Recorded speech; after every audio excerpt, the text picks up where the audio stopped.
ज्येष्ठ न्यायमूर्ती ज्या केवळ शब्दार्थाने नाही तर लक्षार्थाने देखील माझ्या भगिनी आहेत आणि आज रक्षाबंधनाच्या दिवशी माझ्या एका कर्तबगार भगिनी सोबत व्यासपीठ शेअर करताना मला मनापासून आनंद होत आहे।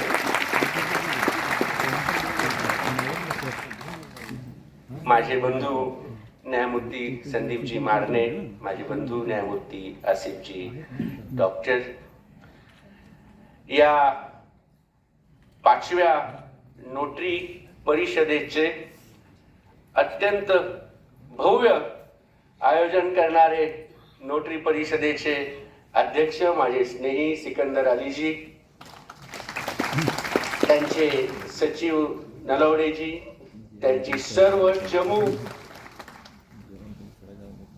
व्यासपीठावर उपस्थित आमचे दुसरे स्नेही आणि महाराष्ट्र आणि गोवा विधिज्ञ परिषदेचे अध्यक्ष राजेंद्रजी उमप। एकच आहे, थोडस राजेंद्रजी दरवर्षी एक आश्वासन देत असतात। आता हे जवळपास दुसरं किंवा तिसरं वर्ष आहे, माहित नाही आश्वासनाची पूर्तता केव्हा करतात। त्यांचे मित्र आणि बंधू काही फारसा आग्रह धरत नाहीत असं दिसतंय। सिकंदरजी तुम्ही का बघत नाहीत राजेंद्रजींकडे, नुसतीच तुम्ही तुमची खंत व्यक्त करता, त्यांच्या खंत आहे त्यांची, त्याच्याकडे बघा काही।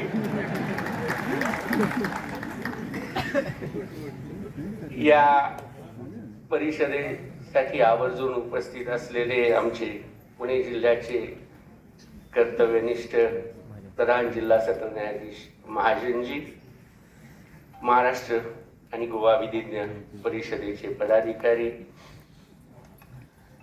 आपण ज्यांचा सार्थ असा गौरव केला ज्यांच्या कार्याबद्दल, ते सर्व ज्येष्ठ विधिज्ञ, नोटरीज, या सभागृहात उपस्थित असलेले ज्येष्ठ विधिज्ञ, युवा विधिज्ञ, व्यासपीठावर उपस्थित असलेली माझी पूर्णांगिनी सहधर्मचारिणी गीता।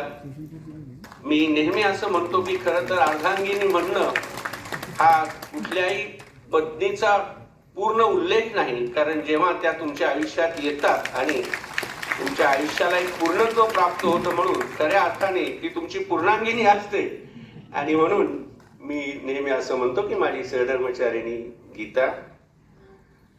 आमचे स्नेही ज्यांनी या पुणे शहराला मतदारसंघाचं प्रतिनिधित्व केलं आहे, असे खासदार अमरजी साबळे देखील आज या सभागृहात उपस्थित आहेत। मला आपल्या सर्वांना मनापासून धन्यवाद द्यायचे आहेत की या एका भव्य नेत्रदीपक अशा परिषदेचा सहभाग, या परिषदेत आपल्या समवेत सहभागी होण्याचं भाग्य आपण मला दिलं, त्याबद्दल मी आपले मनापासून आभार व्यक्त करतो।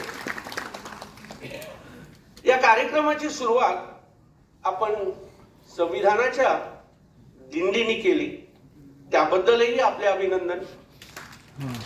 संविधानाच्या या दिंडीचा एक भोई होण्याचं भाग्य मला दिलं, याबद्दलही अभिनंदन। आज या निमित्ताने हे शहर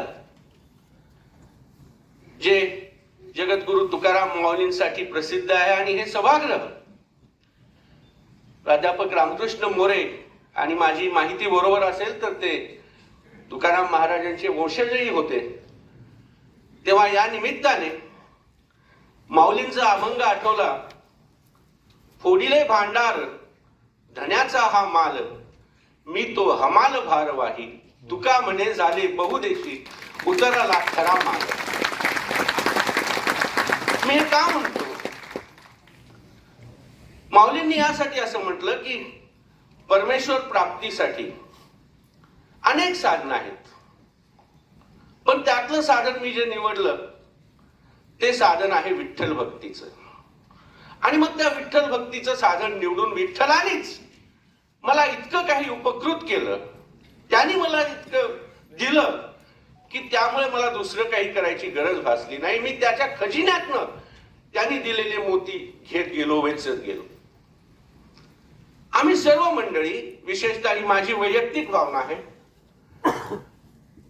मी असेल, माझे सहकारी न्यायाधीश असतील, आपण विधिज्ञ असाल, आपण सर्वजण जे या न्याय क्षेत्रात, न्यायदानाच्या क्षेत्रात काम करतो आहोत, त्यांच्यासाठी महामानव युगपुरुष डॉक्टर बाबासाहेब आंबेडकरांनी संविधान नावाचा खजिना आम्हाला दिला आणि त्या खजिन्यातले मोती निवडून आम्ही त्या होळीचे पालखी आज झालो आहोत.